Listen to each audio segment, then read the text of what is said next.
This episode of The Young Turks is brought to you by GoDaddy.com. Cornel West is one of the most respected professors in the country, let alone African-American professors. He's at Princeton, and he is a strong progressive. He campaigned for President Obama when he was running. In fact, he did 65 different campaign events for him.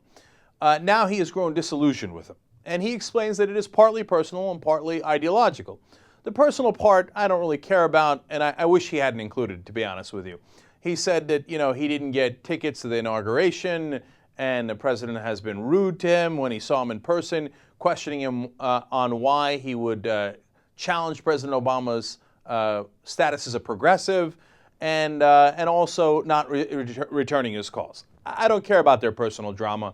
I understand why he states it, why Professor West states it, because he says, look, here's a guy who I helped, and you would think that he would want to look out for the people who got him here, right? Instead of looking out constantly for Larry Summers, Tim Geithner, etc. So within that context, I understand it, but again, I would have excluded it. But when he turns to the ideological issues, well, he's actually much tougher against the president, and I agree with him a lot more. One of the things he says is the president doesn't have a backbone, and he is so discouraged with him, he says in good conscience he can't ask people to vote for him. He said if it's between him and a crypto-fascist, I guess we got to stop the crypto-fascist. But that gives you a sense of how unexcited he is. Now, he's also said these things. Cornel West said he bitterly describes Obama as, quote, a black mascot of Wall Street oligarchs and a black puppet of corporate plutocrats. And now he has become head of the American killing machine and is proud of it. God, I'm with him on the oligarchs, and I am wildly discouraged. The plutocrats, I don't think that there are like 28 Americans who know what a plutocrat is. So I wouldn't go in that direction. I know he's an esteemed professor, and that's how he talks, right? But the killing machine, look, I agree with you on Afghanistan. I might agree with you on other things. I might disagree with you on Libya. Would I have stated it that way? No. But do I know where he's driving at? Absolutely. He's driving at this guy was supposed to be for change, and all we've got is more wars and more Wall Street bailouts and more of those guys taking advantage of the rest of us. Now, the harsh commentary continues. Professor West says, I think my dear brother Barack Obama has a certain fear of free black men. It's understandable. As a young brother who grows up in a white context, brilliant African father, he's always had to fear being a white man with black skin. All he has known culturally is white. He's just as human as I am, but that is his cultural formation. When he meets an independent black brother, it is frightening. And that's true for a white brother. When you get a white brother who meets a free, independent black man, they got to be mature to really embrace fully what the brother is saying to them. Now, there are parts I agree with, parts I don't agree with. I like all the brother talk. Okay, the stuff about, he's a white man and black skin, etc., I get uncomfortable with that. That's not my place to judge, right? Now, Cornel West can say it is his place to judge, and that's why he's saying it. Again, the parts that I agree most with is, unfortunately, the context that President Obama apparently, whether he grew up in it or he's in it now, but he's certainly swimming in it in Washington right now, is the establishment. That is his context, and that establishment brings you the Geithners and the Summers that have these disastrous policies, Rahm Emanuel. And the context I care most about, and when you read the whole piece by Cornel West, what you get a sense of what he cares the most about is the fact that the middle class and poor people, white or black, have been, not just downtrodden, they've been crushed. And every single break has gone to the rich and the powerful and the privileged. That is the essence of his argument. Again, I wish he had stuck to that a little bit more, but he's got a colorful way of saying things that it makes it more interesting, at least.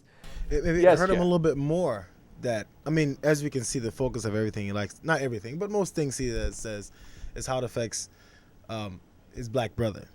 So since his black brother, President Obama, came in with this, it was part of the sweeping change, even by look, by speak, by where you come from, everything. That and how it's been flipped on its head so much. He's like, exactly what helped and exactly what was so shocking and inspiring for so many people is exactly what so brings me down even further. It almost seems like he's on the board of saying, I would expect this from a white man, No, I don't think that's kind of what he's saying. I think that's exactly what he's saying. And that's why I think he puts in the stuff about He's a white man that grew up with black skin, right? He says he grew up in Kansas, Hawaii, even Indonesia, etc. He didn't grow up around black people. Now, look, some black people grow up around white people. There's nothing wrong with that. I don't think there's anything wrong with that. But Cornel West is saying that that's why he perhaps doesn't understand that context. Again, me personally, I don't care about white, black. I care about poor, middle class, and rich, right? But I think Cornel West is saying, and not I think, he is saying, that he wished when President Obama came in and that he said, I made the mistake of being hopeful. He said, I wish that he had gone to the hood, and not just to the hood, but to different poor communities, and said, I'm here for you. Now we're going to do things a little differently. And he said President Obama didn't really do that. And that's tough to argue with, because he didn't, right? I just wonder to what level of maliciousness it comes with. Like if he's saying all these in factual, form about how he is and everything, as if he's President Obama or President Obama's brother, literally, who's in the same house as him, it seems kind of weird. I don't know. I guess speaking in those terms, I wonder if he was saying it with trying to figure it out or with trying to slam him. Right. And I wonder what tone. That's what the only No. I know the tone. He's slamming him. I don't think there's a dispute about that. I mean, no. This is a man who's had it. Like, this is not a man who's like reaching out like we do all the time. Like, come on, please, for the love of God, etc. Right? And some of our listeners get frustrated with that. But no. Cornel West says, he's end of this. Right? Let me give you the last quote so you get a sense of it. He says he feels most comfortable with upper middle class white and Jewish men who consider themselves very smart, very savvy, very effective in getting what they want. He's got 2 homes. He's got a family and whatever challenges go on there. And this other home, Larry Summers, blows his mind because he's so smart. He's got establishment connections. He's embracing me. It is this smartness, this truncated brilliance that titillates and stimulates Brother Barack and makes him feel at home. That is very sad for me. So what he's saying is, this establishment has taken over his life. Whether President Obama wanted it, didn't want it, understands it, doesn't understand it. But he's like, oh my God, Larry Summers has embraced me, and Larry Summers is the establishment. Oh my God, I feel at home. That's what Cornel West is saying President Obama is feeling at this point, and that wildly discourages him because Cornel West has no interest in Larry Summers and how he wants to protect the bankers and the rich. On that note, I'm totally with Cornel West. Again, the rhetorical flourishes sometimes, he's a different man than I am. I wish he wouldn't do. And there's no need to put the Jewish in there, okay?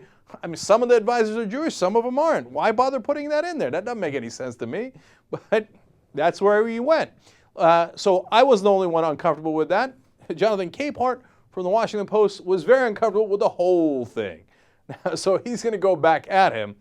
Let's go to clip number 6. Well, look, I'm not arguing with Professor West on policy. I mean, you can disagree with President Obama and whether he's taken on the plutocrats or whether he's done enough to, help the poor, help the needy, help the young. But when Professor West goes after the president on racial terms, calling him a black mascot, calling him a black puppet, and also questioning whether he has a fear of the free black man, that's where I get off the bus and that's where I get annoyed. This whole blacker than thou sentiment that's out there, that's perpetuated by Professor West and some others. I won't call them out, but they know who they are, and others know who they are. I think is beyond the pale. And what Professor West said yesterday, I think, makes him no better than a birther. Birthers are questioning the president's citizenship, and what Professor West said yesterday, I think, questions the president's inherent blackness. And I think there are far too many African Americans out there who have to deal with that kind of crap every day, and they don't need it. And particularly President Obama doesn't need it. Look, I have great sympathy for what Capehart is saying. I get it. At the same time, I can't get beyond how much I agree with Cornel West when he gets to the actual issues, right? So, Justice Jackson, we're going to need a decision here. I like exactly what Capehart said, actually, because he stayed away. He said, I'm not going to disagree with him on the issues. He just didn't want to get into it because it's like, but at the same time, he found the one thing that I did have a problem with it, too. I had the same thought process he did. I was reading, I was like, man, he's, somebody's courageous enough with this big enough name with this kind of a following to let him know. And then he went into the blackness and scared of a free black man and all this stuff. And I was like, and man, he didn't give me a ticket. My grandmama said she wanted that ticket, or her mother, whoever it was, his aunt, somebody. There was some family I think member. it was his grandma, I who think. wanted the ticket. And I was like, man, you really just kind of threw it off. So anybody who can see your point is gonna miss it. And I think Capehart put it well. Yeah. So I mean, if there's a response to him from that, we'll see. But I think so far he's got it wrapped up. Well, there might be a response. We're trying right now to get Capehart and Cornel West on the MSNBC show tomorrow at 6 o'clock Eastern. It's not done yet, but we're trying our best to get them both on at the same time to have that conversation. Okay, but let me give you a preview of what I believe. I believe Justice Jackson is correct. We have a split decision. Cenk, if you want to buy a domain name, you want to know the best website to go to? I already know it. GoDaddy.com. First of all, they have 24/7 customer service. If you want to download GoDaddy's free iPhone, Android, or BlackBerry app, boom, on your phone instantly. And if you go to theyoungturks.com/GoDaddy, you get all of our promo codes, like TYT1 gets you 10% off of all your orders. TYT3 gets you a .com domain for only $7.99. You can't beat that.